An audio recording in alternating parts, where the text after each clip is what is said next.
আমার নবীজির চারটা স্ত্রী একদিন সামনে বসে বলতেছে, হুজুর আমাদের 4 জনের মধ্যে একটা দ্বন্দ্ব লেগেছে। কি দ্বন্দ্ব? আপনি মূলত এই 4 জনের মধ্যে আপনি কাকে সবচাইতে বেশি ভালোবাসেন? রাসূল মুস্কি হাসি মেরে মনে মনে চিন্তা করেন, কার নাম বলে আমি কার কি করব, কেমনে বলে জবাবটা কেমনে দেই। জবাব দিলেন না, শুধু বললেন, যাও, যে প্রশ্ন তোমরা আমাকে করেছো এটার জবাব দেওয়ার জন্য একটু সময় লাগবে আমার, আমি আগামীকালকে সকালে বলবো, যাও। পাঠায় দিয়েছেন। পাঠায় দিয়া রাতের বেলা করলেন কি, 2টা করে খেজুর প্যাকেট করে প্রথমে আম্মা জান আয়েশার ঘরে গিয়ে বলছেন, আয়েশা আমি তোমাকে দারুণ লাইক করি, আহিব্বুক, আই লাভ ইউ। কি বউকে বলা জায়েজ আছে না নাই? আসতে বলে, আছে না নাই? পরের বউ না নিজের বউ? হ্যাঁ, এটা যেন মনে থাকে। আমার নবীজি বলছেন, আয়েশা আমি তোমাকে দারুণ ভালোবাসি, এই যে 2টা খেজুর তোমাকে ভালোবাসে দিয়ে গেলাম, এই কথা যেন অন্য কোনো স্ত্রী কানে না যায়। 2য় ঘরে গিয়ে তাই বললেন, 3য় ঘরে গিয়ে তাই বললেন, 4র্থ ঘরে গিয়ে বললেন একই কথা। খেজুর 2টা করে দিয়ে আসলেন। পরের দিন সকালবেলা 4 জন স্ত্রী বুক ভরা আশা নিয়ে মনে মনে ভাবতেছে, হুজুর তো আজকে আমার কথা বলবেন। ঘরের মধ্যে আমার নবীজি 4 স্ত্রীকে নিয়ে বসলেন। এবার বলতেছে, হুজুর আপনি বলবেন আজকে আমাদেরকে আপনি কাকে সবচেয়ে বেশি ভালোবাসেন? রাসূল বলছেন, আমি তাকেই সবচেয়ে বেশি ভালোবাসি যাকে গত রাত্রিতে লুকায় লুকায় 2টা খেজুর দিয়ে আসছি। যা সরখান সুবহানাল্লাহ। কি কথা বোঝা গেল? এটার নাম হচ্ছে ব্যালেন্স, ধৈর্য, ইনসাফ। আল্লাহু আকবার বলেন। আমার বন্ধুগণ, নাম্বার 5 হলো, মনে আছে কি? মনে আছে আপনাদের? নাম্বার 1 হলো সত্য কথা বলা, নাম্বার 2 হলো আমানত রক্ষা করা, নাম্বার 3 হলো ইনসাফ কায়েম করা, নাম্বার 4 হলো ধৈর্য ক্ষমার দৃষ্টান্ত উপস্থাপন করা, নাম্বার 5 হলো আল্লাহর ভয়ে কাঁদতে কাঁদতে সেজদায় লুটিয়ে পড়া। আল্লাহর জন্য কাঁদতে হবে। এই পৃথিবীতে আল্লাহ ছাড়া যে অন্যের কাছে কান্দে সে লস। সে কি? লস। বউয়ের জন্য কাঁদবেন, লস। মেয়ের জন্য কাঁদবেন, লস। ছেলের জন্য কাঁদবেন, লস। সম্পদের জন্য কাঁদবেন, লস। দুনিয়ার যার জন্য আপনি কান্নাকাটি করবেন সব লস প্রজেক্ট। কিন্তু একটা কান্নায় উপকারে আসবে, যে আল্লাহর ভয়ে কাঁদবে, লুটিয়ে পড়বে, সেজদায় পড়বে। ওই 1 ফোঁটা চোখের পানি যদি আল্লাহর দরবারে মঞ্জুর হয়ে যায়, 7টা জাহান্নাম নিভে দিয়ে আল্লাহ রাব্বুল আলামিন তাকে জান্নাত দিয়ে দিবে।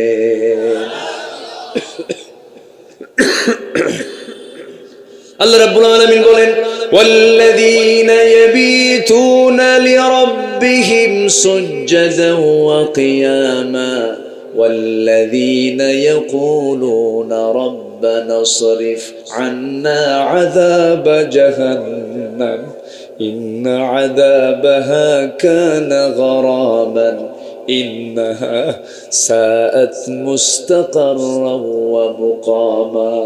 জোরে বলি আল্লাহু আকবার। আল্লাহর ভয়ে কেঁদে কেঁদে বলবে, আল্লাহ ওই জাহান্নামে ঢোকা তো আমার দ্বারা সম্ভব না, আমাকে জাহান্নাম থেকে বাঁচাও। আল্লাহ তুমি আমাকে মাফ করে দাও। যে সমস্ত বান্দাগুলো আল্লাহর ভয়ে চোখের পানি ফেলে ফেলে যায় নামাজ ভিজায় ফেলে, আল্লাহ বলেন ওই বান্দাকে মাফ করে দাও, আমি আল্লাহ আমার ওয়াজিব হয়ে যায়। জোরে কোন সুবহানাল্লাহ। মাফ চাইবো কার কাছে? ক্ষমা চাইবো কার কাছে? চোখের পানি ফেলে ফেলে কাঁদবো কার কাছে? আল্লাহর কাছে। হারে সাহাবীরা দুনিয়াকে প্রাধান্য দেন নাই, দুনিয়াকে বিক্রি করে দিয়েছেন আখিরাতের কাছে নয়। হ্যাঁ, আখিরাতের কাছেই তারা দুনিয়াকে বিক্রি করে দিয়েছেন। আখিরাতটা তারা কিনে নিয়েছেন, দুনিয়া তারা বিক্রি করে ফেলেছেন। একটা ছোট্ট ইতিহাস মনে পড়ে গেল, শুনবেন নাকি? আগ্রহ আছে তো? ওইদিকে ওমরে ফারুকের জীবনের একটা অংশ কিন্তু বাদ পড়ে আছে। আছে? মনে আছে? মনে আছে? আমার বন্ধুগণ, কি ছিল তাদের সোনালী জীবন? মক্কা এবং মদিনার ঠিক মাঝখান বরাবর বাড়ি। একজন ব্যক্তি, একজন সাহাবী ইসলাম কবুল করেছেন। ছোটবেলায় বাপকে হারিয়েছেন, এতিম হয়ে চাচার কাছে মানুষ হয়েছেন। সেই সাহাবী ইসলাম কবুল করলেন। চাচা এসে বলল, ভাতিজা শুনলাম কি জানো? এবার ভাতিজা বলছে, আপনি শুনবেন কেন? দেখেন, লা ইলাহা ইল্লাল্লাহ এই আচরণ দেখে চাচা বলে ফেললো, তুই কি জানিস তোর সমস্ত সম্পত্তি আমি জোর করে দখল করে নেব? কে চাচা, জোর করে দখল করার দরকার নাই, আমি আপোষে সব দিয়ে দিলাম, ঈমান আমার বড়। যেরকম সুবহানাল্লাহ। গায়ের জামাটাও খুলে নিয়েছে, জোর করে মারধর করে লুঙ্গিটা পর্যন্ত খুলে নিয়ে তাকে উলঙ্গ করে ঘর থেকে বের করে দিয়েছে, তাও খুশি তিনি। দরজার কাছে গিয়ে বলে, মা দরজা খুলো, তবে আমাকে দেখো না, আমাকে ছোট্ট একটা কাপড় দিয়ে দাও, সতরটা ঢেকে ফেলবো, নবীর দরবারে চলে যাচ্ছি। ঈমান বিক্রি করি নাই, দুনিয়া বিক্রি আমার হয়ে গেছে। যেরকম সুবহানাল্লাহ। দুনিয়া বিক্রি হয়ে গেছে কিন্তু ঈমান বিক্রি হয়নি। ছুটে চললেন নবীর পানে। প্রচন্ড শীতকাল, ঠান্ডার সময় খালি গায়ে কোনো মতো সতরটা ঢেকে চলে গেছেন মদিনার মসজিদের পাশে নবীর কবর, নবীর হুজরাখানার সামনে গিয়ে দাঁড়ায়ছেন। দরজায় নক করেছেন, দরজা খোলা মাত্র রাসূল দেখলেন কে যেন সামনে দাঁড়ানো, গায়ে কাপড় চোপড় নাই, নগ্ন দেহ। ভিতরে ঢুকলেন, আমার নবজি তার নিজের পরনের দুটো জুব্বা, নিজের গায়ের দেওয়ার দুটো জুব্বা আস্তে করে হাতের মধ্যে নিয়ে বললেন, যুবক এই যে জুব্বাখানা তুমি পড়ো। জুব্বাটা পড়ার পরে তিনি বলেন, কি হয়েছে, ঘটনা কি? চাচা আমাকে বস্ত্রহীন করে বাড়ি থেকে বের করে দিয়েছে। রাসূল মুস্কি হাসি মেরে বললেন, তোমার চাচা তোমাকে কাপড় ছাড়া শূন্য দেহে পাঠিয়ে দিয়েছে, আর বিশ্বনবী তার গায়ের জুব্বা তোমাকে হাদিয়া দিয়েছে, যাও। যেরকম সুবহানাল্লাহ। খুব খুশি সাহাবী। এবার রাসূল বলছেন, ও সাহাবী তুমি কিছু বলতে চাও নাকি? এবার তিনি বলছেন, ইয়া রাসূলুল্লাহ, আমার বলার কি, আপনি আমার জন্য একটু দোয়া করবেন, আপনি আমার জন্য খাস করে দোয়া করবেন। আমার রাসূল করলেন কি, হাত দুটো উঁচু করে আকাশের দিকে তাকায় বলছে, আল্লাহ তাআলা আমার আব্দুল্লাহর জান মাল তুমি কাফের বেঈমানদের জন্য হারাম করে দাও। মনটা খারাপ হয়ে গেছে, হুজুর দোয়া চাইলাম কি, আপনি দোয়া করলেন কি? কি হয়েছে তোমার হুজুর? আমি তো শহীদ হতে পারবো না, কাফের বেঈমানদের জন্য আমি হারাম হয়ে গেছে, আমাকে মারতে পারবে না, ওরা আমাকে শেষ করতে পারবে না। এবার রাসূল বলছেন, তোমার যদি জিহাদের তামান্না থাকে, ওয়াইম্মা তাআলা ফিরাশি, আল্লাহ রাব্বুল আলামিন তোমাকে শহীদের দরজা বিছনায় মূল্য দিয়ে দিবেন। যেরকম সুবহানাল্লাহ। আমার নবীজি ওই সাহাবীকে পাঠিয়ে দিলেন, সাহাবায়ে কেরামদের মধ্যে সময় কাটান। মদিনা থেকে যুদ্ধের ডাক চলে এসেছে, যুদ্ধের ময়দানেও তিনি চলে গেলেন। যুদ্ধ শেষ হলো, যুদ্ধ থেকে ফেরার পথে হঠাৎ করে মদিনায় আসার পথে তিনি অসুস্থ হয়ে পড়লেন। নবীকে জানানো হলো, রাসূল বললেন, আমার প্রিয় সাহাবী তার সর্বোচ্চ সেবাটুকুন করো। সর্বশেষ 3 দিন পরে আবার জানানো হলো, হুজুর আমরা তাকে বাঁচাতে পারলাম না, আব্দুল্লাহ দুনিয়া থেকে বিদায় নিয়েছে।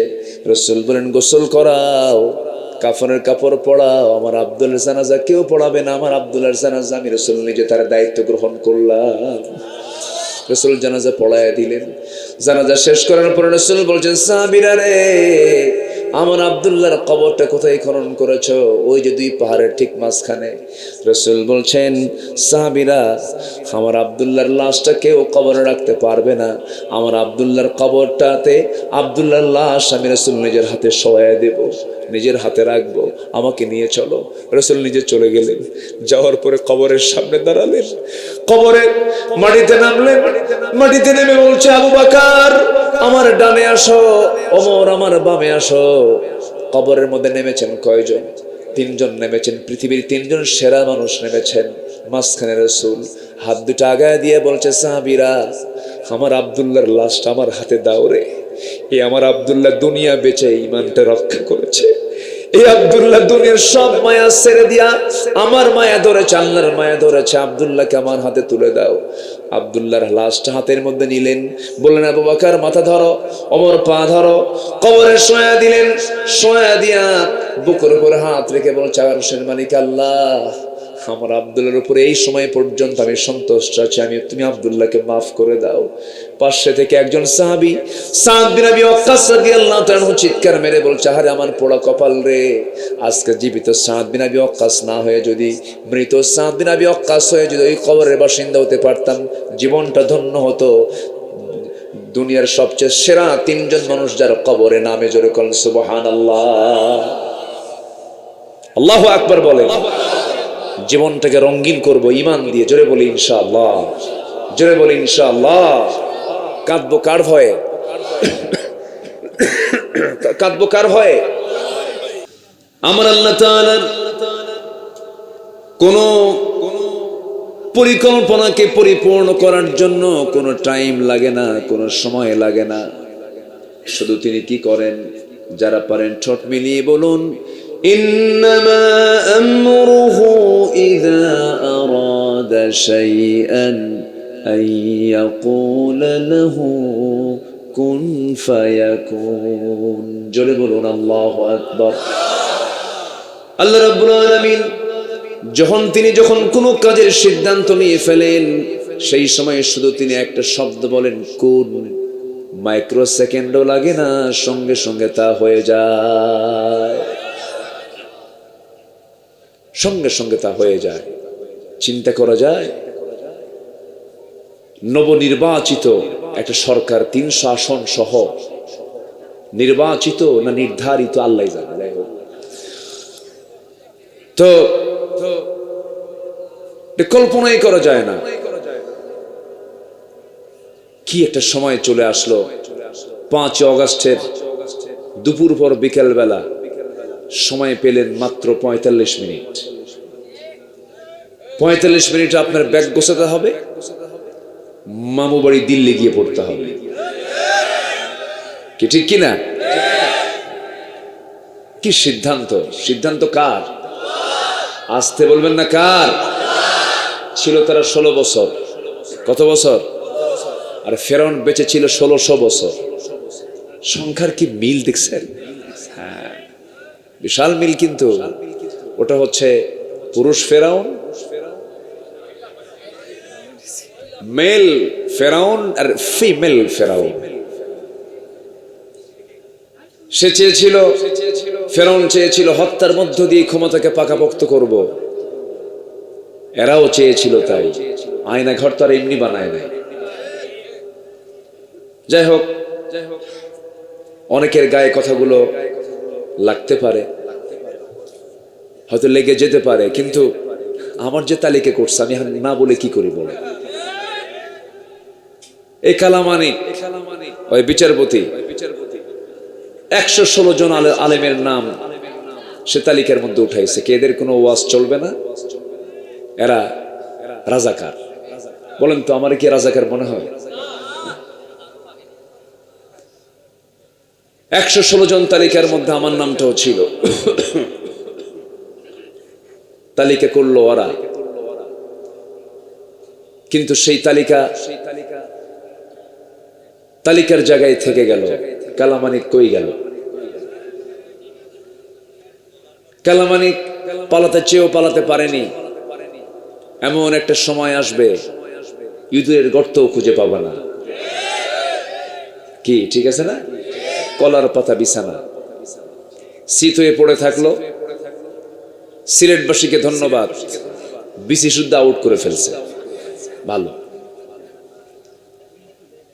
আমাদের দাবি হলো, ওরা যেহেতু আমাদের তালিকা করেছে, আমরা এখন এই দেশে অবস্থান করে আল্লাহর নিয়ামত, আকাশের সূর্য উপভোগ করে, আল্লাহর দেওয়া নিয়ামত সকল কিছু গ্রহণ করে আল্লাহকে বিশ্বাস করে না যারা নাস্তিক মুরতাদ, ওদের তালিকা আমাদের এখন করার সময় হয়েছে। ওদের তালিকা করার দরকার আছে না নয়?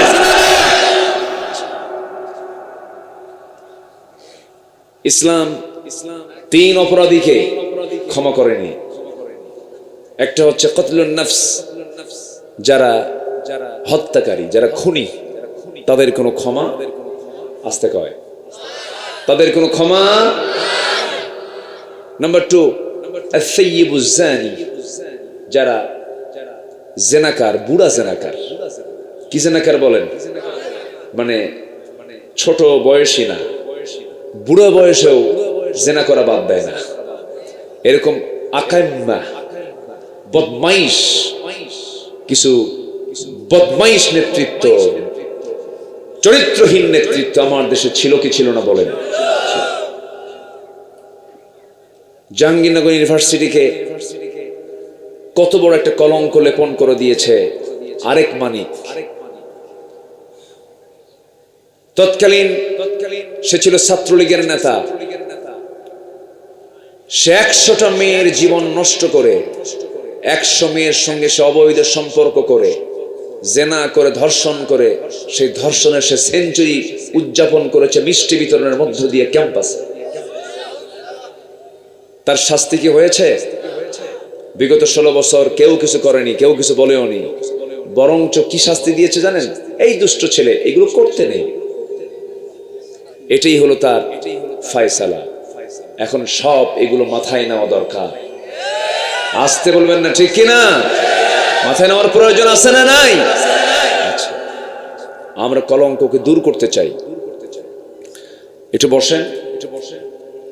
তবে সকল অন্যায়কে প্রতিহত করার জন্য আগে নিজের জীবনের সৌন্দর্যের দরকার আছে না নাই? নিজের জীবনের চারিত্রিক সৌন্দর্যের প্রয়োজন সবার পরে না সবার আগে? সবার আগে। আসুন একটু আস্তে আস্তে আমাদের জীবনকে কেমন করে সুন্দর করা যায় সবার আগে পরামর্শ নেব সেই কিতাব থেকে, যে কিতাব আসমান থেকে নাজিল হয়েছে। তার নাম কি? আসতে বলবেন না, তার নাম কি? কোরআন। কোরআন আমাকে কি কি চরিত্র, কি চারিত্রিক সৌন্দর্য উপহার দেয়। আজকে আমার আলোচনার সাবজেক্টের মূল বিষয়টাই হচ্ছে এটা, কোরআনের আলোকে মুমিনের সৌন্দর্য, চরিত্রকে কেমনে সুন্দর করে গড়া যায় এই বিষয়ে আমি কিছু কথা বলতে চাচ্ছি। আমাকে সময় দিচ্ছেন তো নাকি? জোরে বলি ইনশাআল্লাহ। আজকের সমাজে, আমার বাংলাদেশে কোনো কিছুর সংকট না থাকলেও আমার কাছে মনে হয় 1 নম্বর সংকট হলো চারিত্রিক সংকট, সৎ নেতৃত্বের সংকট। আছে না নাই? সম্মানিত ভাইয়েরা, আসুন ধীরে ধীরে আমরা আলোচনার দিকে চলে যাই। কষ্ট হচ্ছে না তো? আচ্ছা, তো মুমিনের সৌন্দর্য মোটামুটি আজকে আমরা যদি 15টা পয়েন্টের উপরে কথা শুনি, আমাদের এই সৌন্দর্যগুলো, আমাদের কি কি চরিত্রগুলো আনা দরকার আমরা জানতে পারবো, এবং যদি মানতে পারি এই চারিত্রিক সৌন্দর্য অর্জনের মধ্য দিয়ে আমাদের জান্নাত নিশ্চিত করে দিবেন। তিনি আমার কে? আসতে বলবেন না, তিনি আমার কে? আল্লাহ। একটু কান লাগাবেন সবাই। কোরআন এমন একটা কিতাব, এটা এমন একটা গ্রন্থ, আপনি কোন দিক থেকে কোরআন থেকে জানবেন, কোন সাইড থেকে? সাহিত্য পাবেন, আইন পাবেন, ব্যবসা পাবেন, ব্যাংক পাবেন, বীমা পাবেন, রাষ্ট্র পাবেন, প্রশাসন পাবেন, কোথায় কি নাই সব বলে দিয়েছেন এই কিতাবের মধ্যে। তিনি কে? আল্লাহ তাআলা। আমার বন্ধুগণ, মুমিনের সৌন্দর্য কি হওয়া দরকার? মুমিনের চারিত্রিক সৌন্দর্যের 1 নম্বর দিক হলো, আল্লাহ রাব্বুল আলামিন ইমানদারকে ডাক দিয়ে একটা সূরার মধ্যে বলছেন, সূরাতুল আহজাব ভার্স নাম্বার 70। আল্লাহ রাব্বুল আলামিন বলেন, ইয়া আইয়ুহাল্লাযীনা আমানু তাকুল্লাহা ওয়া কুলু কওলান সাদীদা يصلح لكم أعمالكم ويغفر لكم ذنوبكم ومن يطع الله ورسوله فقد فاز فوزا عظيما। জোরে বলুন আল্লাহু আকবার। হে ইমানদারেরা, তোমরা আল্লাহকে ভয় করো, তাকওয়ার নীতি অবলম্বন করো, তাকওয়া তোমরা অর্জন করো, কারণ এই তাকওয়া আল্লাহর সঙ্গে নৈকট্য হাসিলের একমাত্র মাধ্যম। আর তাকওয়াবান ব্যক্তি একমাত্র চারিত্রিক সৌন্দর্যের সকল দিক তার মধ্যে উপস্থিত থেকে যায়। তাকওয়ার গুণ অর্জন করার পরে আল্লাহ রাব্বুল আলামিন বান্দাকে ডাক দিয়ে বলছেন, এবং সাথে একটা আমল করে, সেটা হলো ওয়াকুলু কওলান সাদীদা। তোমরা যখন কথা বলতে যাবে, যখন তোমরা কারোর সঙ্গে বাক্যালাপ করতে যাবে, সেই সময় তোমরা স্ট্রেট ফরওয়ার্ড, সোজা কথা বলো। কি কথা বলো? সোজা কথা বলো, মিথ্যার আশ্রয় নিও না। মনে হয় দোয়া করে দিলে ভালো হয় নাকি? তো এই লোকগুলো ওঠা বসা করে কেন? বসেন। মাইকম্যান কোথায়? মাইকম্যান চতুর্থ আসমানে? কেন? মাইক ছাড়া কোথায় যায় সে? সম্মানিত ভাইয়েরা, আওয়াজ এত স্লো করে দিয়ে গেছে কেন? এখানে আসতে বলে। শোনা যাচ্ছে? কম শোনা যায় না? সমস্যা না, আমি তো টের পাচ্ছি। কে আসছে? কই মাইকম্যান? কে? আচ্ছা ঠিক আছে। এখন কি শোনা যায়? একটু সুন্দর করে সবার কানে কানে দেন, এদিকে আমার কানটাও ঠিক করে দেন। আমি আর কি বলবো, আমি বলতে পারবো তখন যখন মাইক কাভার করতে পারবে, তাই না? এই জন্য এটা সবচেয়ে মাধ্যম, গুরুত্বপূর্ণ মাধ্যম হচ্ছে মাইক। হার্ট অফ মাহফিল, মাহফিলের মূল হচ্ছে মাইক। সম্মানিত ভাইয়েরা, তাহলে আল্লাহ তাআলা বলছেন সত্য কথা বলো। আজকে মুসলমান কি, আমার দেশের মুসলমান যারা, হাসা কয় না মিছা কয়? বলেন, হাসা না মিছা? সত্য বলে বেশি না মিথ্যা বলে বেশি? মিথ্যা বলে বেশি। এটা কি মুমিনের সৌন্দর্য, ইমানদারের সৌন্দর্য, মুসলমানের সৌন্দর্য? একজন মানুষের জীবনে কৌতুক করেও মিথ্যা কথা কখনো বের হয় নাই। 63 বছর 9 ঘন্টা যার জীবন ছিল, আয়ুকাল ছিল, এই জীবনে 63 বছর 9 ঘন্টা তিনি বেঁচে ছিলেন। জীবনে তার মুখ থেকে অযাচিত, অপ্রয়োজনীয়, অপ্রাসঙ্গিক এবং চুল পরিমাণ কৌতুক করে মিথ্যা বলেছেন এমন রিপোর্ট তার জীবনে ছিল না। জোরে বলি সুবহানাল্লাহ।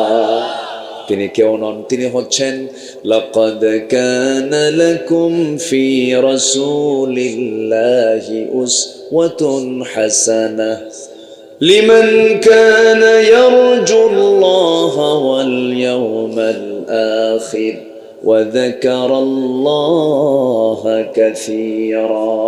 জোরে বলুন আল্লাহু আকবার। তিনি আমার নবী, আমাদের জন্য উসওয়া হাসানা জনাবে মুহাম্মদুর রাসূলুল্লাহ সাল্লাল্লাহু আলাইহি সাল্লাম। অথচ আমরা তার উম্মত হয়ে হরহামেশা মিথ্যা কথা বলে ফেলি। আল্লাহর ওলি হওয়ার জন্য, আল্লাহর নৈকট্য হাসিলের জন্য এটা সবচেয়ে বড় গুণ। আমি তো মনে করি যে সমস্ত লোকের জীবনে মিথ্যা কথা মুখ থেকে বের হয় না, তারা হচ্ছে জামানার শ্রেষ্ঠ বুজুর্গ মানুষ। যে মুখ দিয়ে মিথ্যা বের হবে না, সেই মুখের দোয়া কবুল করবেন কে? কে কবুল করবেন? আল্লাহ কবুল করবেন। মিথ্যার ধারে পাশে যাওয়া যাবে না। আমার নবীজি একদিন বসে আছেন, এক সাহাবী এসে বলছেন, ইয়া রাসূলুল্লাহ, আপনি আমাকে শুধু শর্ট একটা আমল শিখায় দিবেন। আমি একটা আমলের বেশি 2টা আমল করব না। আমার নবীজি তাকে বললেন, তুমি একটা আমল যদি শুধু করতে চাও, একটা আমল তোমাকে শেখায় দিলাম, আজকে থেকে কখনো মিথ্যা কথা মুখ থেকে বের করবা না, মিথ্যার ধারে বসে যাবে না। ওই আমল নিয়ে চলে গেলেন। প্রাথমিক পর্যায়ে থাকা ওই সাহাবীর মধ্যে বড় বড় 3টা বড় দোষ ছিল: চুরি, জেনা এবং মদ। কোন এক রাতের আধারে কোন একটা বাড়িতে অবস্থান করে সকালবেলা যখন নবীর কাছে চলে এসেছেন, আমার নবীজি বললেন, তুমি গত রাত্রিতে কোন ঘরের মধ্যে ঢুকেছিলে? সাহাবী বলছেন, ইয়া রাসূলুল্লাহ, আল্লাহর কসম করে বলি আর জীবনে জেনার কাছে যাব না। পরের দিন সকালবেলা গিয়েছেন, রাসূল বললেন, সাহাবী, গত রাত্রিতে তুমি হাতের মধ্যে কিসের বোতল নিয়েছিলে? আল্লাহর কসম, আজকে থেকে মদের বোতল আর হাতের মধ্যে তুলবো না। এরপর রাসূল বলেন, গত রাত্রে তুমি কোন বাড়িতে গিয়েছিলে? ইয়া রাসূলুল্লাহ, আল্লাহর কসম করে বলি আজকে থেকে জীবনে কোনোদিন চুরির কাছে যাব না। এরপর তিনি বলছেন, ওই সাহাবী বলছেন, ইয়া রাসূলুল্লাহ, আল্লাহর নামের কসম করে বলছি আপনি আসলে সত্যি আল্লাহর নবী, আপনি আল্লাহর পয়গম্বর, কোনো সন্দেহ নাই। জীবনে আজকের থেকে ওয়াদা করলাম, জীবনে আর কোনোদিন মিথ্যা, জীবনে আর কোনোদিন মদ, জিনা, নারীর ধারে পাশে আমি আর যাব না। জোরে বলে সুবহানাল্লাহ। মিথ্যা সকল পাপকে টেনে আনে। 16টা বছর এই দেশের বিটিভি সহ যত চ্যানেল ছিল সবগুলো ছিল হলো মিথ্যা তথ্য দিয়ে ভরা। ঠিক কিনা বলেন? যা পেয়েছে সব মিথ্যা। আজকে তার টের পাচ্ছি না আমরা? দেশ কত দূর আগায় নিয়ে গেছে তারা। 18 কোটি মানুষ যে দেশের নাগরিক, 11 লক্ষ কোটি টাকা দেশের ঋণ রেখেছে তারা। কি বলে? 18 লক্ষ কোটি টাকা তারা দেশের ঋণ রেখে গেছে। এর মধ্যে 11 লক্ষ কোটি টাকা তারা নিজেরাই পাচার করে নিয়ে চলে গেছে। কয়েকটা ধরা পড়ছে অবশ্য। এর মধ্যে একজন বিশেষ খ্যাতিমান মানুষ, সালমান এফ রহমান ওরফে বাবা দরবেশ। ঠিক কিনা বলেন? মাথার চুলগুলো থেকে শুরু করে নিয়ে পা পর্যন্ত সব সাদা, মানুষটাও সাদা। এত সুন্দর চেহারার মানুষ, মনে হয় আসমান থেকে জিব্রাইল চলে আসছে। এত সুন্দর চেহারা। বাঁচার জন্য কত না কি করলো সবাই তো জানেন কম বেশি। কত চেষ্টা করলো, কত অভিনয় করলো, মাথার চুল কালো বানালো, দাড়িটা রাখলোই না, কেটেই ফেললো। পাঞ্জাবি খুইলা গেঞ্জি পরলো, পায়জামা খুইলা লুঙ্গি পরলো, নৌকায় চললো। নৌকায় চড়ার পর সেই নৌকার ভেড়ে না কোস্টগার্ড ধরে ফেললো বন্ধু আইনমন্ত্রীকে। আইনমন্ত্রী আর চুল কাটবে কেমনে? ওর চুলই তো নাই। দাড়ি কাটবে কেমনে? দাড়ি তো আগের থেকে রাখে না, উপায় তো নাই। তা আইনমন্ত্রীকে যখন ধরে নিয়ে যাচ্ছে তখন বলল, আসলাম দুজন, যাব একা। এটা কেমন কথা? হ্যাঁ, কি কথা কি বুঝতেছেন আপনারা? আসলাম সাথে দুইজন একসাথে, আর যাবো এক, এটা কেমন হয়? তখন বলে, ঘটনা কি? আরেকজন আছে তো, ওই যে বসে আছে। কে ওটা? ভালো করে দেখো,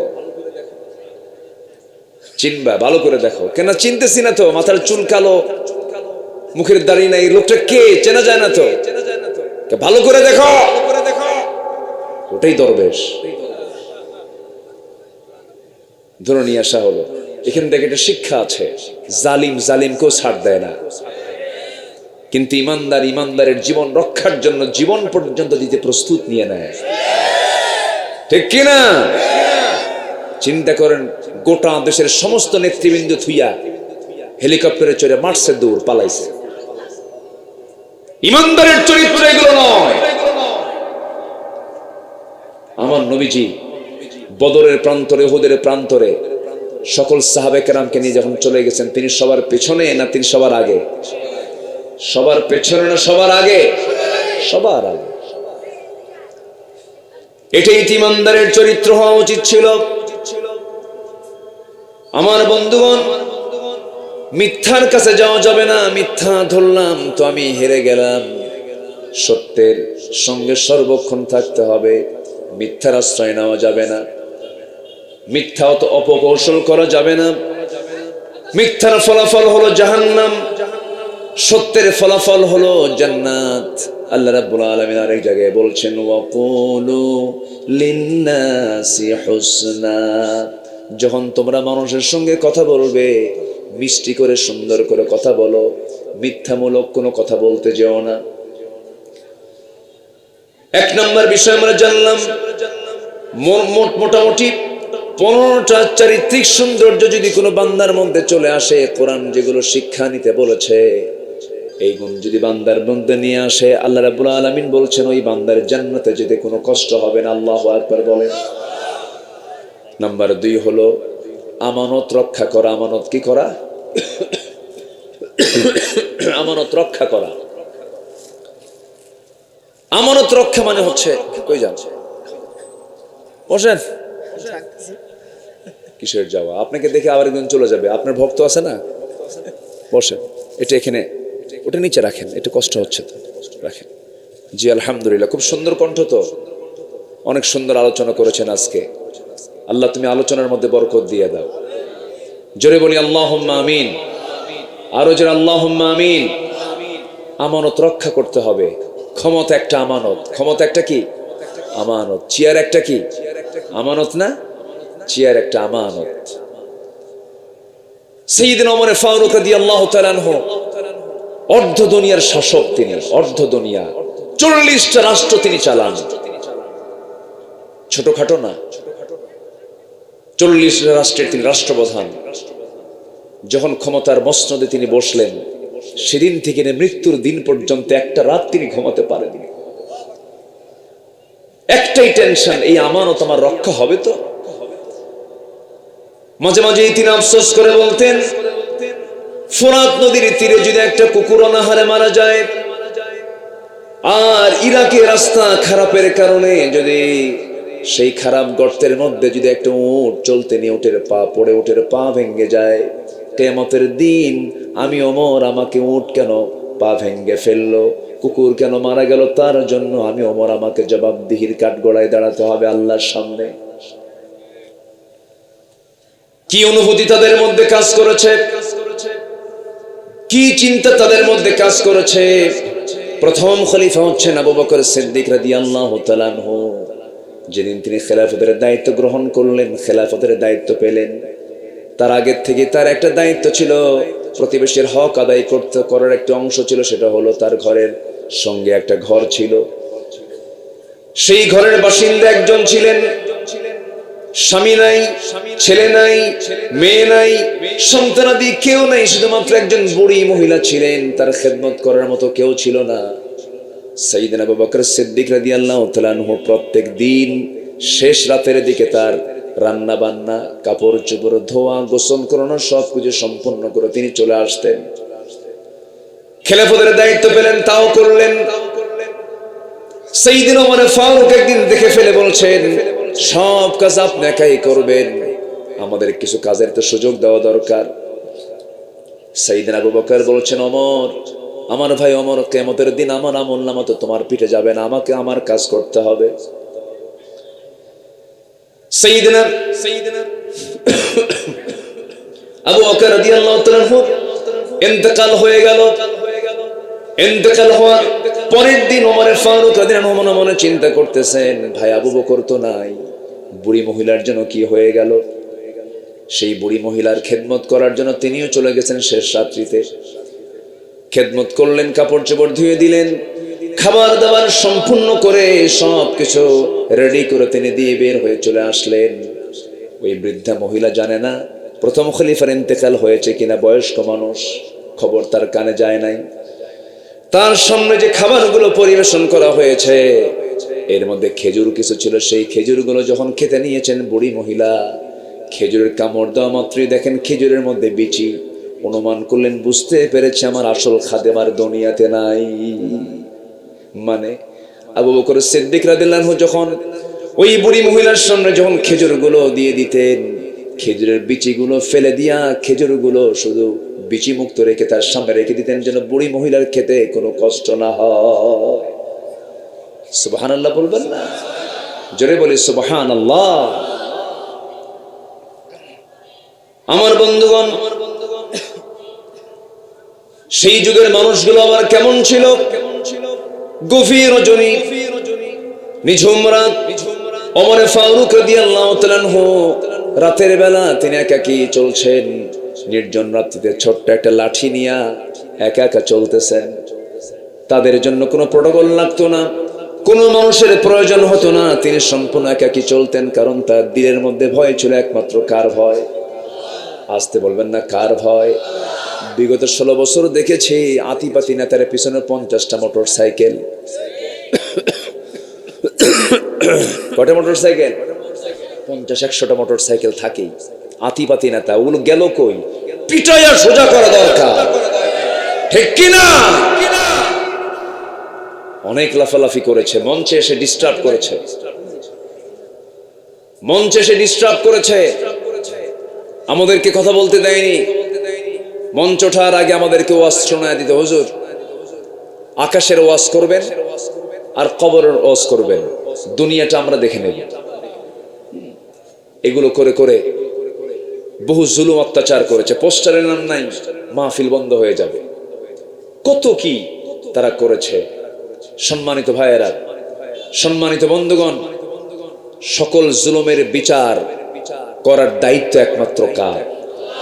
আসতে বলবেন না কার? সে বিচারও করেছেন তিনি কে? আল্লাহ তাআলা। ওমর ফারুক রাদিয়াল্লাহু তাআলা আনহু একাকী বের হয়েছেন, কেউ নাই তার পাশে। সেই নিঝুম রাত্রিতে চলতে চলতে হঠাৎ করে তিনি একটা ঘরের সামনে গিয়ে দাঁড়ালেন। ঘরের সামনে গিয়ে দাঁড়িয়ে তিনি দুজন মহিলার কথোপকথন শুনতেছেন, কনভারসেশন শুনছেন। মা এবং বেটি তারা গল্প করছে। মা বলতেছে, আমার মেয়ে শোনো, আগামীকালকে বাজার করবো, কি সেই বাজারের টাকাটা পর্যন্ত তেমন নাই। এই যে উটনির দুধ আজকে আমরা দহন করেছি, এই দুধ বিক্রি করেও আমাদের বাজারের টাকা হবে না। এই জন্য উটনির দুধের মধ্যে কিছু পানি ঢুকায় দাও। কি ঢুকায় দাও? পানি ঢুকায় দাও, পানি মিক্স করে দাও।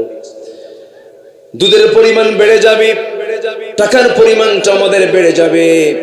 এই কথা শোনা মাত্রই মেয়ে বলছে, মা এই কাজটা আমার দ্বারা সম্ভব না, আমি করতে পারবো না। সঙ্গে সঙ্গে মা বলতেছে, হে আমার কলিজার টুকরা মেয়ে, তুমি হয়তো ভাবতেছো ওমর ফারুকের লোকজন এসে দেখে যাবে, ধরে ফেলবে না, এখানে কেউ নাই, রাতের বেলা অন্ধকার, কে দেখবে? সঙ্গে সঙ্গে মেয়েটা বলে, মা রাষ্ট্র হয়তো দেখলো না, প্রশাসন হয়তো দেখলো না, কিন্তু মা তুমি আমি দিনের আলোতে যা করি, রাতের আধারে যা করি, যিনি সবচেয়ে বড় রাজ সাক্ষী সে আল্লাহ আমাদের দেখে ফেলতেছে, আমি তা করতে পারবো না। ওমর ফারুকের কানে কথাগুলো চলে যাচ্ছে, চোখের পানি মুছতে মুছতে বলছে, আল্লাহ আমার এই রাষ্ট্র সংরক্ষণের জন্য আমার দরকার শুধু না, আমার জনগণটাই যথেষ্ট। জোরে বলেন সুবহানাল্লাহ। দেশ শুধু ভালো হবে রাষ্ট্রপ্রধান দিয়ে নয়, দেশ ভালো করার জন্য দেশের জনগণও ভালো হওয়ার দরকার আছে না নাই? আসতে বলবেন না, আছে না নাই? একটু কান লাগাবেন। শুধু কথা আপনি শুনছেন না, এই প্রযুক্তির কল্যাণে কথাগুলো গোটা দুনিয়ার কোটি কোটি মানুষের কাছে কথাগুলো সাপ্লাই হয়ে যায়। এরা রেকর্ড করছে, লাইভ করছে এই কথাগুলো। গোটা দুনিয়ার 200 রাষ্ট্রে কত বাংলা ভাষাভাষী মানুষগুলো আছে, তাদের কাছে কথাগুলো চলে যাবে, চলে যাচ্ছে। একটু আমাকে কথা শোনার জন্য, আমার কথা শোনার মধ্য দিয়ে, মাহফিলের আলোচনাগুলো শোনার মধ্য দিয়ে একটু সহযোগিতা করবেন। দিন বোঝার দরকার একার না সবার, দিন বোঝার দরকার একার না সবার। একটু কান লাগাবেন। 15টা গুণ অর্জন করবো আমরা। কয়টা গুণ অর্জন করব? 15টা গুণ। নাম্বার 1 আমরা শিখে নিয়েছি। আজকের মাহফিল থেকে সিদ্ধান্ত নিলাম জীবনে আর কখনো মিথ্যা কথা বলবো না। জোরে বলি ইনশাআল্লাহ, আরো জোরে বলি ইনশাআল্লাহ। নাম্বার 2 হলো আমানতের হেফাজত করা, আমানত খেয়ানত না করা। এই কথা বলতে নিয়ে সাইয়েদনা ওমর ফারুকের দিকে চলে গেছে আমরা। আমার বন্ধুগণ, ওমর ফারুক রাদিয়াল্লাহু তাআলা আনহু কত বড় আমানতদার ছিলেন, কি তাকওয়া তাদের মধ্যে কাজ করেছে। একটু কান লাগান, মনোযোগ দিয়ে শোনেন। সাইয়েদনা ওমর ফারুক রাদিয়াল্লাহু তাআলা আনহু একটা ছোট্ট ছেলে বাজার থেকে একটা ঘোড়া কিনে এনেছে। সেই ঘোড়া কিনে এনে বাড়িতে লালন পালন করে ধীরে ধীরে বড় করতেছিল, মোটা তাজা করতেছিল। কিন্তু যে ঘাস ঘোড়াটা খায়, সেই ঘাসটা হলো রাষ্ট্রের জায়গা। রাষ্ট্রের জায়গার ঘাসগুলো খেয়ে খেয়ে ঘোড়াটা বড় হচ্ছিল। ঘোড়া যখন বড় হয়ে গেল, বিক্রির সময় যখন হয়ে গেছে, সেই ঘোড়াটা নিয়ে খলিফা ওমর ফারুকের ছেলে চলে গেছে বাজারে বিক্রি করার জন্য। টাকা লাভ সহ টাকা নিয়ে চলে আসবে বিক্রি করে। বাজারে বিক্রি হয়ে গেছে ঘোড়া। বিক্রিত ঘোড়া বিক্রি করে সেই টাকাটা নিয়ে, বিক্রিত ঘোড়ার টাকাটা নিয়ে ফিরে আসতেছেন বাড়ির দিকে। দরজার ফটকে দাঁড়িয়ে আছেন ওমর ফারুক রাদিয়াল্লাহু তাআলা আনহু।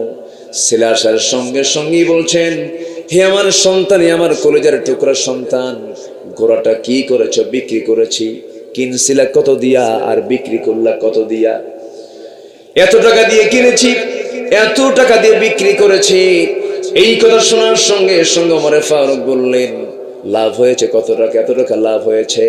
এই লভ্যাংশের টাকাটা দয়া করে রাষ্ট্রীয় কোষাগারে জমা দিয়ে দাও। কারণ ঘোড়া তোমার হতে পারে, কিন্তু ঘোড়া তার ঘাস খেয়েছে রাষ্ট্রের জায়গায়। সম্পূর্ণ লভ্যাংশ টাকাটা এই রাষ্ট্রের কোষাগারে জমা হয়ে যাবে। জোরে বলে সুবহানাল্লাহ। এটাই হচ্ছে আমানত। এটাই কি বলেন? আসতে বলে এটা কি আমানত। আমার ভাইয়েরা, সাইয়েদনা ওমর ফারুকের জীবন থেকে যখন কথা বলা শুরু, চেনেন তো নাকি? ওনাকে চেনেন না সবাই? ওমর ফারুক কে? কয় নম্বর খলিফা বলেন? কয় নম্বর খলিফা? বহুদিন আগে এক মাহফিলে বললাম ওমর ফারুককে চিনেন কে? সামনে থেকে একজন ছেলে দাঁড়ায় বলে, হুজুর আমি চিনি। কে? আমাদের বাড়ির দোতলায় ভাড়া থাকে।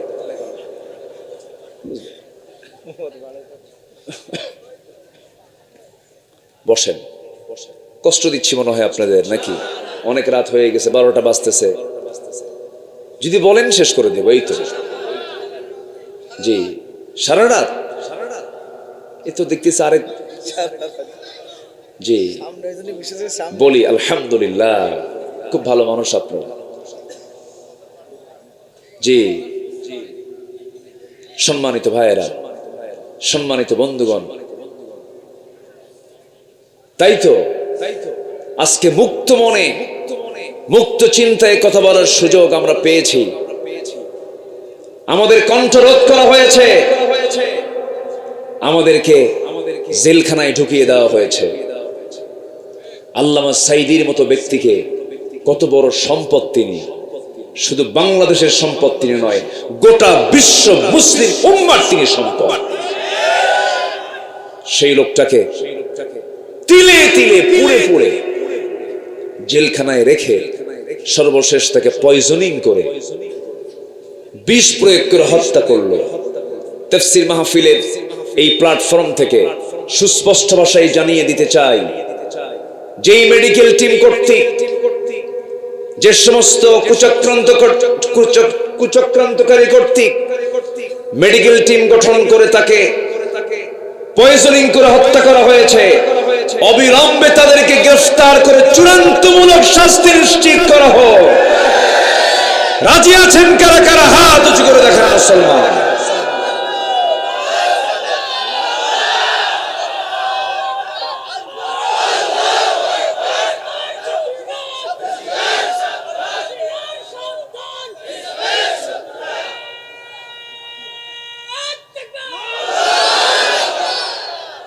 সম্মানিত ভাইয়েরা, সম্মানিত বন্ধুগণ, আলেমের রক্ত, শহীদের রক্ত, ইমানদারের রক্ত এই জমিনে যখন পড়েছে, এই জমিনে আল্লাহর দিন কায়েম হয়ে যাবে যাবে যাবে ইনশাআল্লাহ। প্রয়োজনে যদি দিন কায়েমের পথে আরো রক্ত দিতে হয়, জীবন দিতে হয়, মাল দিতে হয়, রাজি আছেন? রাজি আছেন কারা কারা? হাত উঁচু করে দেখান মুসলমান। কেউ তো স্লোগান দেন না, কেউ তো স্লোগান দেন না। দেন স্লোগান দেন।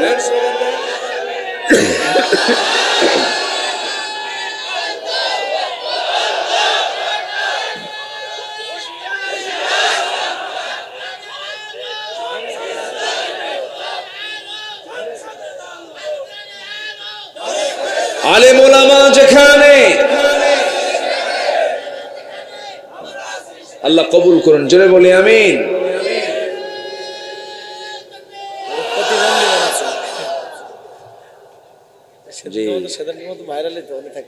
হ্যাঁ, খুব ভালো, আলহামদুলিল্লাহ। এই দেশ থেকে ইসলামকে নির্মূল করতে চায়। 5 আগস্টের মাত্র 4 থেকে 5 দিন আগে এই দেশে এতগুলো দল থাকতে একটা দল নিষিদ্ধ হয়েছে। শুধু একটা দল নিষিদ্ধ করেছিল, ওরা একটা দলকে বেশি ভয় পেয়েছিল। সম্মানিত ভাইয়েরা, তারা নির্দিষ্ট একটা দলকে নিষিদ্ধ করতে চায় না, তারা চেয়েছিল ইসলামকে নিষিদ্ধ করতে। ইসলাম নিষিদ্ধ করতে গিয়ে তারা নিষিদ্ধ হয়ে গেছে, ঠিক কিনা?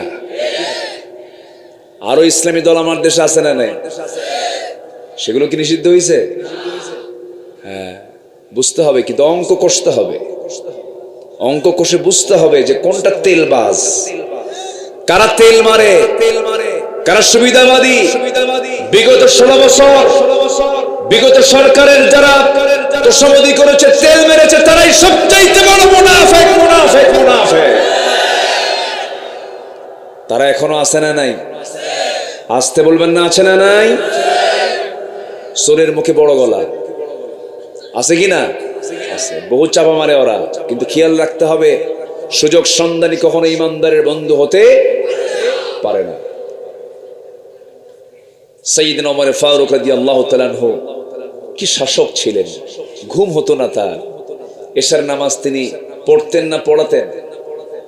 বলেন বলেন, ইসলামের খলিফারে কি নামাজ পড়েছেন না পড়িয়েছেন? হ্যাঁ। রাষ্ট্রপতি পড়বে না পড়াবে?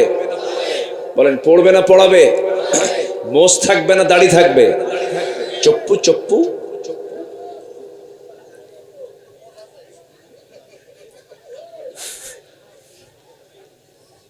মুসলিম লিডার হবে দাড়িওয়ালা না মোষওয়ালা? দাড়িওয়ালা না মোষওয়ালা? আর এখন নেতা হওয়ার জন্য কি লাগে? হাইব্রিড জাতের 2.5 থেকে 3 ইঞ্চি মোটা মোষ, এরকম। তাহলে নেতা হয়ে গেল। ওই সমস্ত নেতৃত্ব আর মানি না, থুতু মারি, থুতু, ঠিক কিনা? ওগুলো আমরা মানি না। আমরা সেই নেতৃত্ব মানবো যে নেতৃত্বের দিকে তাকালে আমার রাসূলুল্লাহর কথা মনে হয়ে যায়। সব দেখা শেষ, কেউ বাপ নিয়ে ব্যস্ত, কেউ স্বামী নিয়ে ব্যস্ত, কেউ কারো বাপের দেশ, কারো স্বামীর দেশ, মাঝখান দিয়ে আমরা শেষ। ওগুলো সব বাদ। সোজা কথা, হাতে জুতা নিয়ে দাঁড়াবেন যদি কেউ আসে আপনার কাছে। যদি ইসলাম নিয়ে কথা বলে, ইসলামের পক্ষে কথা বলে, ধন্যবাদ জানাবেন, বুকের সঙ্গে বুক লাগায় নেবেন। ইসলামের দাওয়াত ছাড়া, ইসলামের দল ছাড়া অন্য কোনো কথা বললে থুতু মারবেন আর জুতা মারবেন। 71 থেকে 2024 সাল ধোকা খাইছি, ধোকা। এগুলো করা ঠিক না, এগুলো হারাম। এগুলো কি বলেন তো? হারাম। আল্লাহ তুমি বিকৃত পন্থা থেকে যাদেরকে হেফাজত করো, জোরে বলি আল্লাহুম্মা আমিন। ধৈর্য থাকতে হবে, ক্ষমা থাকতে হবে। স্বামী স্ত্রীর মধ্যে কোনো দ্বন্দ্ব লেগেছে, এর মধ্যে সবচেয়ে বেশি ধৈর্যের পরিচয় দেবে কে, স্বামী না স্ত্রী? সব চুপ করে আছে, হুজুর কিচ্ছু কম না, কারণ পাশে বউ বসে অস শুনতেছে। বলেন, হঠাৎ করে আমার ঠান্ডা লাগছে, কফ বুকে জমা হয়ে আছে, খুব কষ্ট করে চাপ প্রয়োগ করে আমাকে কথা বলতে হচ্ছে। একটু আমাকে সময় দেবেন, আর একটু সময় বলেই আমি 15টা পয়েন্ট শেষ হবে, আমার আলোচনাও শেষ হয়ে যাবে। জোরে বলে ইনশাআল্লাহ। এখন ধৈর্যের পরিচয় দিবে বেশি কে, স্ত্রী না স্বামী? স্বামী। স্ত্রী যে দেবে না তা না, অবশ্যই দিতে হবে, কিন্তু আল্লাহ তাআলা স্ত্রীদের ধৈর্য দিয়েছেন এক জায়গায়, আর আপনার ধৈর্য দিয়েছেন আরেক জায়গায়। যেরকম সন্তান কোলে নিয়ে থাকা, সন্তান লালন পালন করা, এটাতে এগিয়ে কে, স্বামী না স্ত্রী? বাবা না মা? মা আগায় আছে, আপনি পারবেন না। 1.5 বছরের সন্তানকে যদি আপনার কোলে উঠায় দিয়া, অথবা 1.5 মাসের সন্তান আপনার কোলে উঠায় দিয়া বলে তুমি 2 দিন একটু দেখো, 2 দিন কেন, 2 ঘন্টার পরেই সন্তান আছাড় মারা শেষ। এটার নাম হলো পুরুষ। এটার নাম কি বলেন? পুরুষ। পুরুষ পারবে না। এই ধৈর্য আল্লাহ তাআলা কাকে দিয়েছেন? নারীকে দিয়েছেন। আমার ভাইয়েরা, কিন্তু নেতৃত্ব দেওয়ার ক্ষেত্রে, পরিচালনার ক্ষেত্রে, সকল ক্ষেত্রে আল্লাহ রাব্বুল আলামিন ধৈর্যের পরিচয় পুরুষকে দিতে বলেছেন। আমার নবীজির 4টা স্ত্রী একদিন সামনে বসে বলতেছে, হুজুর আমাদের 4 জনের মধ্যে একটা দ্বন্দ্ব লেগেছে। কি দ্বন্দ্ব? আপনি মূলত এই 4 জনের মধ্যে আপনি কাকে সবচাইতে বেশি ভালোবাসেন? রাসূল মুস্কি হাসি মেরে মনে মনে চিন্তা করেন, কার নাম বলে আমি কার কি করব, কেমনে বলে জবাবটা কেমনে দেই? জবাব দিলেন না, শুধু বললেন, যাও, যে প্রশ্ন তোমরা আমাকে করেছো এটার জবাব দেওয়ার জন্য একটু সময় লাগবে আমার, আমি আগামীকালকে সকালে বলবো, যাও। পাঠায় দিয়েছেন। পাঠায় দিয়া রাতের বেলা করলেন কি, 2টা করে খেজুর প্যাকেট করে প্রথমে আম্মা জান আয়েশার ঘরে গিয়ে বলছেন, আয়েশা আমি তোমাকে দারুণ লাইক করি, আহিব্বুক, আই লাভ ইউ। কি বউকে বলা জায়েজ আছে না নাই? আসতে বলে, আছে না নাই? পরের বউ না নিজের বউ? হ্যাঁ, এটা যেন মনে থাকে। আমার নবীজি বলছেন, আয়েশা আমি তোমাকে দারুণ ভালোবাসি, এই যে 2টা খেজুর তোমাকে ভালোবাসে দিয়ে গেলাম, এই কথা যেন অন্য কোন স্ত্রী কানে না যায়। 2য় ঘরে গিয়ে তাই বললেন, 3য় ঘরে গিয়ে তাই বললেন, 4র্থ ঘরে গিয়ে বললেন একই কথা। খেজুর দুটো করে দিয়ে আসলেন। পরের দিন সকালবেলা চারজন স্ত্রী বুক ভরা আশা নিয়ে মনে মনে ভাবতেছে, হুজুর তো আজকে আমার কথা বলবেন। ঘরের মধ্যে আমার নবীজি চার স্ত্রীকে নিয়ে বসলেন। এবার বলতেছে, হুজুর আপনি বলবেন আজকে আমাদেরকে আপনি কাকে সবচেয়ে বেশি ভালোবাসেন? রাসূল বলছেন, আমি তাকেই সবচেয়ে বেশি ভালোবাসি যাকে গত রাত্রিতে লুকায় লুকায় 2টা খেজুর দিয়ে আসছি। যা সুবহানাল্লাহ। কি কথা বোঝা গেল? এটার নাম হচ্ছে ব্যালেন্স, ধৈর্য, ইনসাফ। আল্লাহু আকবার বলেন। আমার বন্ধুগণ, নাম্বার 5 হলো, মনে আছে কি? মনে আছে আপনাদের? নাম্বার 1 হলো সত্য কথা বলা, নাম্বার 2 হলো আমানত রক্ষা করা, নাম্বার 3 হলো ইনসাফ কায়েম করা, নাম্বার 4 হলো ধৈর্য ক্ষমার দৃষ্টান্ত উপস্থাপন করা, নাম্বার 5 হলো আল্লাহর ভয়ে কাঁদতে কাঁদতে সেজদায় লুটিয়ে পড়া। আল্লাহর জন্য কাঁদতে হবে। এই পৃথিবীতে আল্লাহ ছাড়া যে অন্যের কাছে কান্দে সে লস। সে কি? লস। বইয়ের জন্য কাঁদবেন লস, মেয়ের জন্য কাঁদবেন লস, ছেলের জন্য কাঁদবেন লস, সম্পদের জন্য কাঁদবেন লস, দুনিয়ার যার জন্য আপনি কান্নাকাটি করবেন সব লস প্রজেক্ট। কিন্তু একটা কান্নায় উপকারে আসবে, যে আল্লাহর ভয়ে কাঁদবে, লুটিয়ে পড়বে, সেজদায় পড়বে। ওই 1 ফোঁটা চোখের পানি যদি আল্লাহর দরবারে মঞ্জুর হয়ে যায়, 7টা জাহান্নাম নিভে দিয়ে আল্লাহ রাব্বুল আলামিন তাকে জান্নাত দিয়ে দিবে।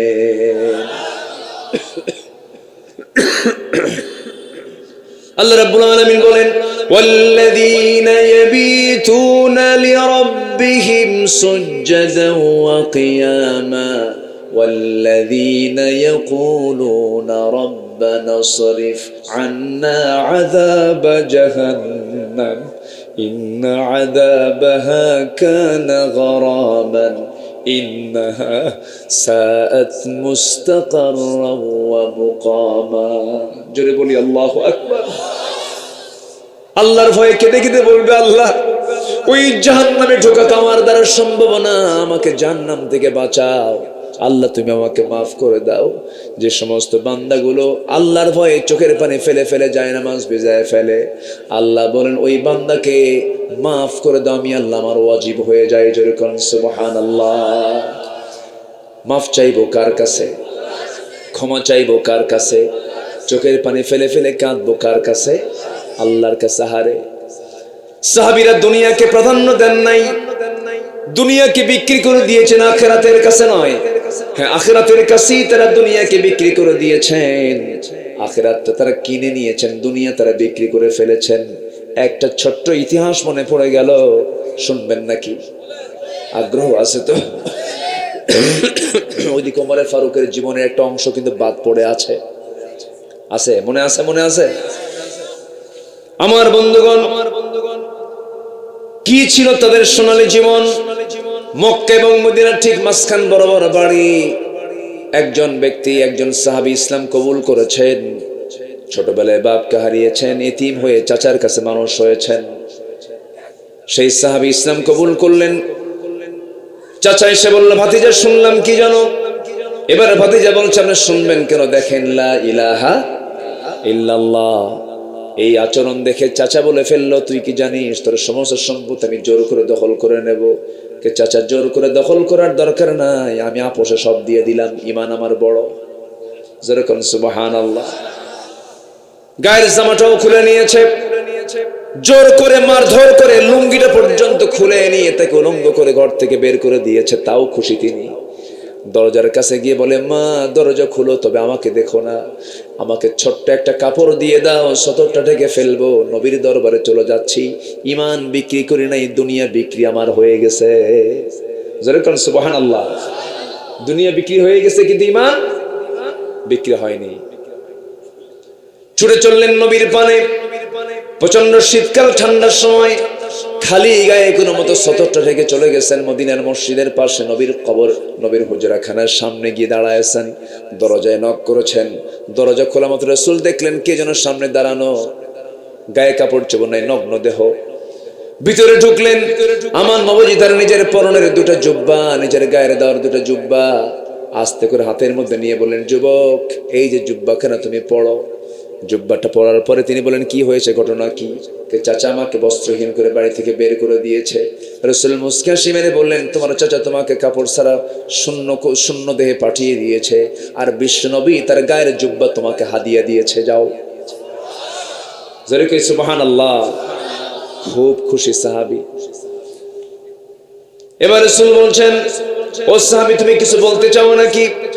এবার তিনি বলছেন, ইয়া রাসূলুল্লাহ, আমার বলার কি, আপনি আমার জন্য একটু দোয়া করবেন, আপনি আমার জন্য খাস করে দোয়া করবেন। আমার রাসূল করলেন কি, হাত দুটো উঁচু করে আকাশের দিকে তাকায় বলছে, আল্লাহ তাআলা আমার আব্দুল্লাহর জান মাল তুমি কাফের বেঈমানদের জন্য হারাম করে দাও।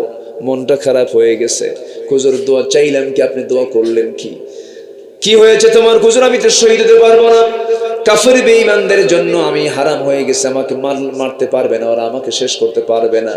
এবার রাসূল বলছেন, তোমার যদি জিহাদের তামান্না থাকে, ওয়াইম্মা তাআলা ফিরাশি, আল্লাহ রাব্বুল আলামিন তোমাকে শহীদের দরজা বিছনায় মূল্য দিয়ে দিবেন। জোরে বলেন সুবহানাল্লাহ।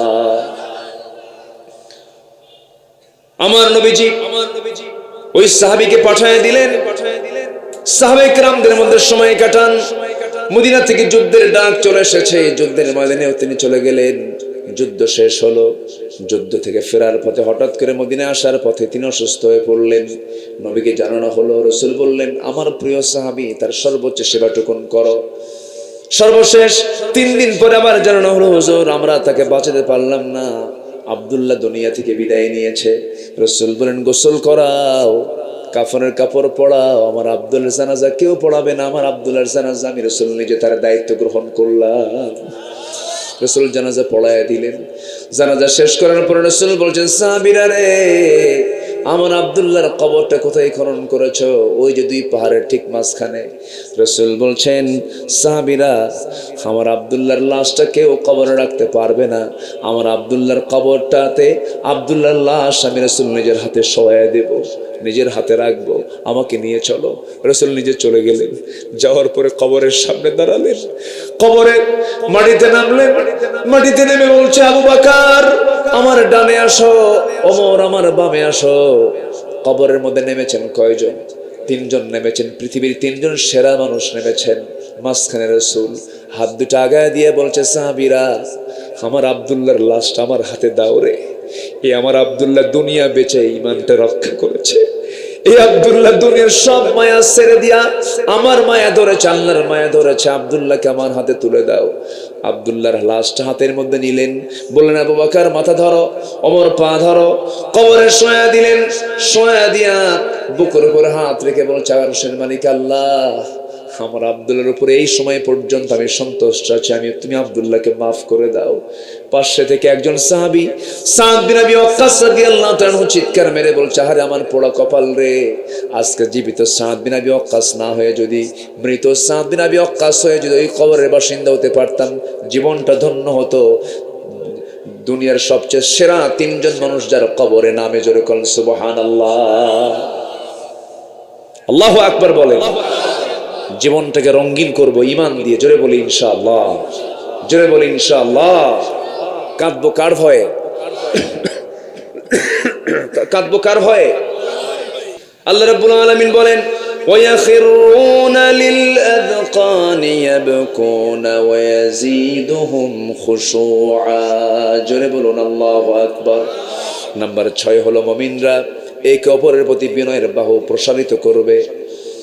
اخفض جناحك لمن اتبعك من المؤمنين। জোরে বলুন আল্লাহু আকবার। পরস্পরে আমরা শত্রু হব না বন্ধু হব? বলেন, শত্রু হব না বন্ধু হব? বন্ধু হব। মুমিনরা শান্তি প্রতিষ্ঠাকারী হবে না অশান্তি প্রতিষ্ঠাকারী হবে? শান্তি প্রতিষ্ঠাকারী হবে। কষ্ট হচ্ছে মনে হয় নাকি?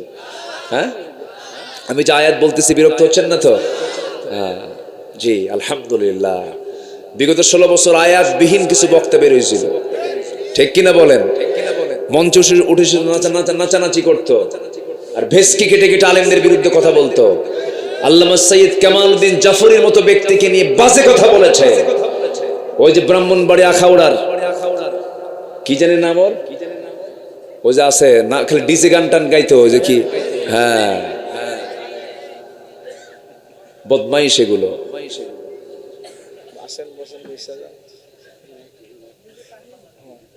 কথাগুলো তো যাচ্ছে ওর কানে তো যাবে, যাক, সমস্যা কি? শামীম ওসমান ওর মাহফিলে আসে, এসে প্রধান অতিথি হয়ে বলে, হুজুর আমি আপনার জিকিরের খুব ভক্ত। দেখেন, কোনো কিছুর ভক্ত না, মানে শয়তান বেছে না, বোঝেন না? আমি আপনার জিকিরের খুব ভক্ত, আমি এখন চলে যাচ্ছি, আপনি আপনার ওই টানটা মারবেন জিকিরের, ওই টান শুনতে শুনতে যেন আমি বাড়ি পাই, টান যেন বন্ধ না। এই হচ্ছে এদের তবিয়ত গুলো। নাম্বার 8, মুমিনরা একে অপরের দোষ ধরবে, আজ থেকে দোষ অন্বেষণ করবে, দোষটাকে আড়াল করবে। আল্লাহু আকবার বলো। জি, হ্যাঁ, কি এই কথাগুলো বলার দরকার আছে নাকি বলেন? হ্যাঁ, আল্লাহ রাব্বুল আলামিন বলেন, ইয়া আইয়ুহাল্লাযীনা আমানু ইজতানিবু কাসীরাম মিনায-যন্নি ইন্না বা'দায-যন্নি ইসমুন ওয়া লা তাজাসসাসু ওয়া লা ইয়াগতাব বা'দুকুম বা'দা আইয়ুহিব্বু আহাদুকুম আন ইয়াকুলা লাহমা আখিহি মাইতান ফাকারিহতুমুহু ওয়াত্তাকুল্লাহ ইন্নাল্লাহা তাওয়াবুর রহিম। জোরে বলুন আল্লাহু আকবার। গীবত করতে যেও না, চগলখড়ি করো না, দাম হয়ে গেছে দামের উপরে দাম দিও না। আবার জমি বিক্রি করে বায়না করেছ, দলিলটা হয় নাই, বায়নার টাকাও নিয়েছ, আরেকজন শতক প্রতি 20,000 টাকা করে বেশি বলেছে, বায়না উল্টায় ফেলতেছ। এটা মনে হয় শৈল কোপায় নাই, আসতে বলবেন না, আছে না নাই? আছে। এগুলো করা যাবে না। বনের সম্পত্তি মেরে খাওয়া ভাই মনে হয় এলাকায় নাই, আসতে বলবেন না, আছে না নাই? বনের সম্পত্তি কেমনে মেরে খায় দেখেন।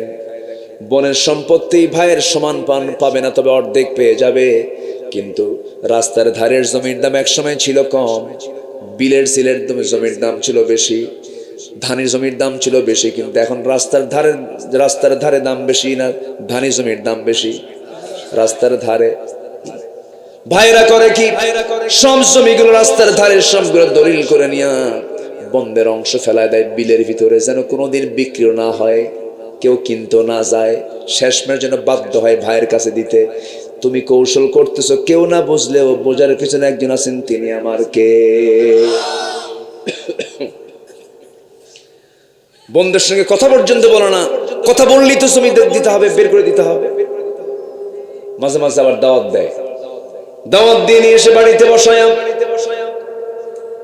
নাটোরের কাঁচাগোল্লা, বগুড়ার দই, টাঙ্গাইলের চমচম, কুমিল্লার রসমালাই, যশোরের খই, এই সমস্ত সবগুলো এক জায়গায় করে পাশে বসায়া বোনকে সুন্দর করে ওয়াজ শোনায় দেয়। ভাই তার বোনকে বলছে, বোন একটা ওয়াজ করে কি, অংশ নিলে কিন্তু ধ্বংস হয়। দেখছেন কি ওয়াজটা দিল, আছে না নাই বলেন তো?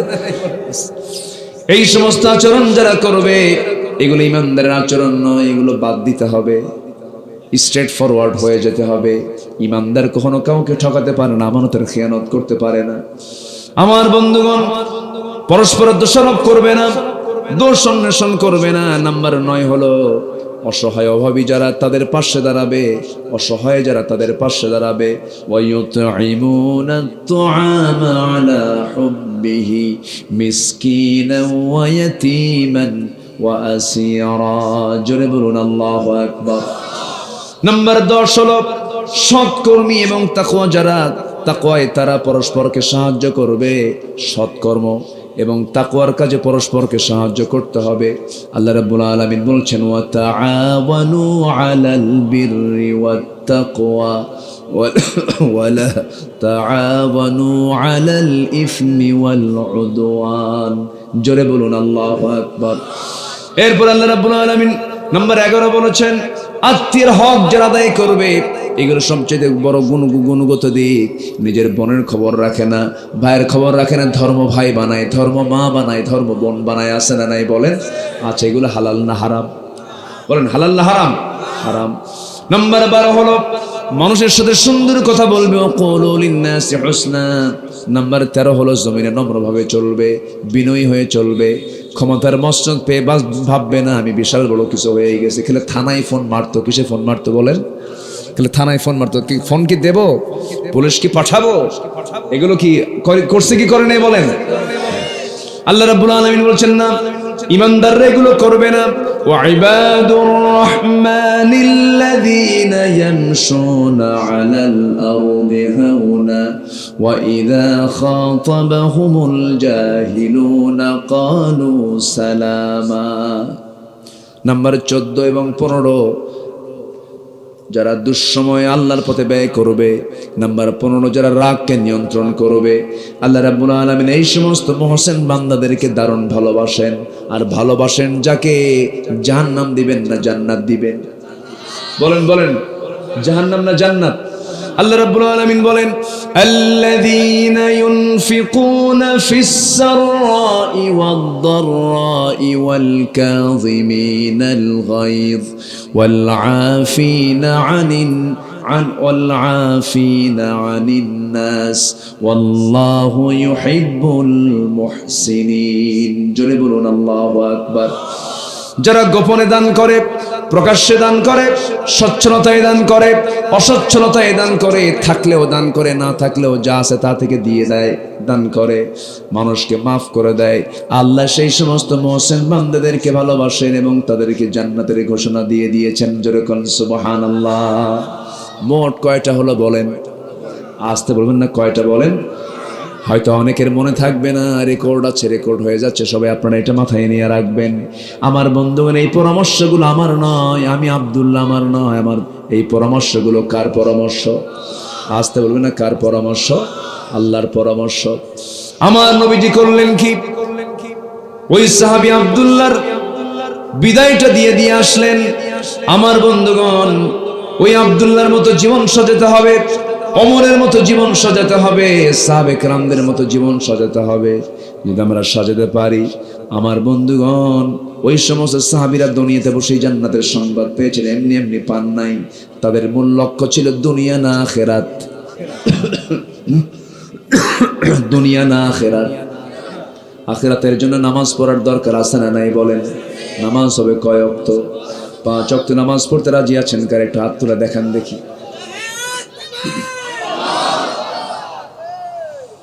নামাজ পড়তে রাজি আছেন তো? চিৎকার মেরে বলি, ইয়া আল্লাহ, আমাদেরকে 5 ওয়াক্ত সালাত আদায় করার তৌফিক তুমি আল্লাহ দিয়ে দাও। জোরে বলি আমিন। আরো জোরে আমিন, আরো জোরে আমিন। হাত নামান। আশপাশে মাইয়াত শুয়ে আছেন, কবরবাসী আছেন, আমরা তাদের জন্য দোয়া করব। অনেক রাত হয়েছে, সব দিকে আমরা খেয়াল করব। আসেন আমরা নামাজের মতো করে বসি। আমরা চাইবো কার কাছে? আল্লাহর কাছে আমরা চাই।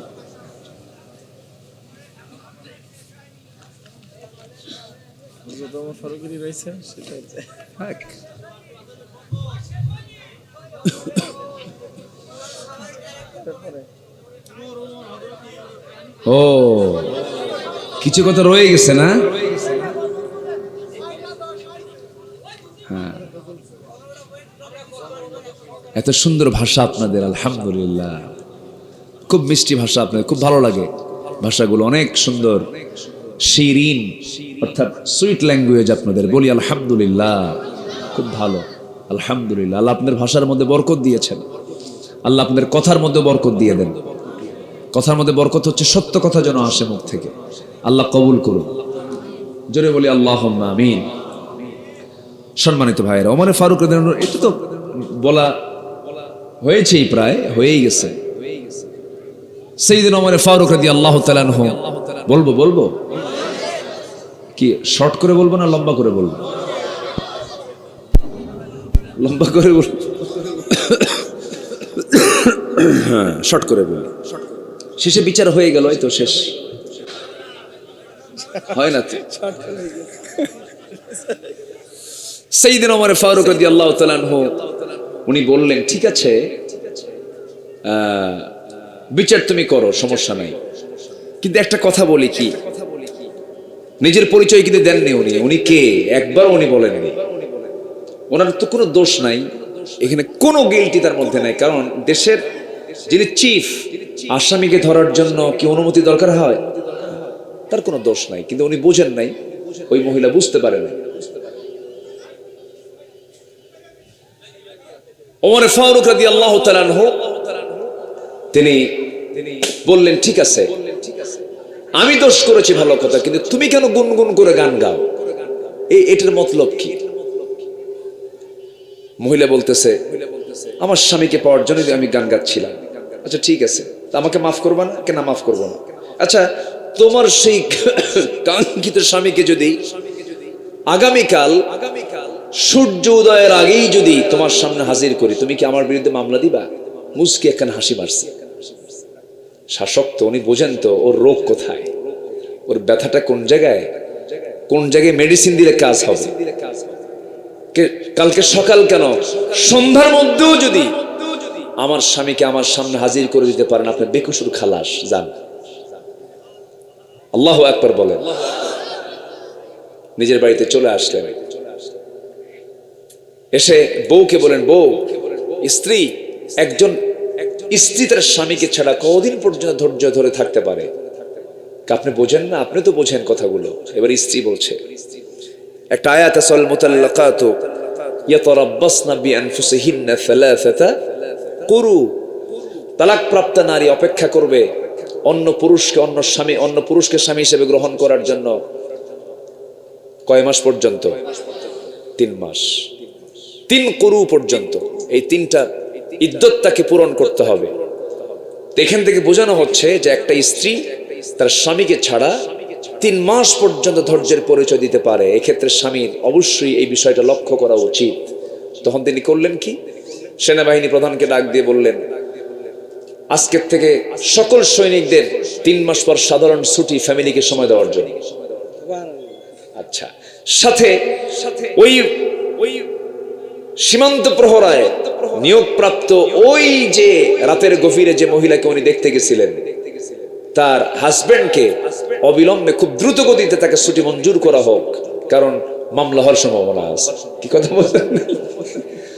ছুটি মঞ্জুর করে দিলেন। সম্মানিত ভাইয়েরা, তাদের কাছে ক্ষমতা ছিল একটা, মানে তাদের কাছে ক্ষমতা ছিল কি, তাদের নিজের মান সম্মান যশ খ্যাতি প্রতিষ্ঠার জন্য, না আমানত রক্ষার জন্য? আমানত রক্ষার জন্য। তারা আমানত মনে করেছেন। আল্লাহ তাআলা আমাদের সকল কিছুকে সাহাবা কেরামদের অনুকরণীয়, তাদের অনুসরণীয় হয়ে তাদের কাজগুলো আমরা যেন ফলো করতে পারি, তৌফিক সবাইকে দান করুন। জোরে বলি আল্লাহুম্মা আমিন। কোরআনের আলোকে 15টি সৌন্দর্য, মানুষের চারিত্রিক সৌন্দর্য, এই 15টি চারিত্রিক সৌন্দর্য আল্লাহ তাআলা আমাদের ভিতরে উপস্থিত করে দেন। এই আশাবাদ কামনা করে আমি আমার ভাঙ্গাচোরা কিছু কথা যা বলেছি এখানে শেষ করছি। সবার কাছে দোয়া চাই, দোয়া করি, আপনি দোয়া করবেন।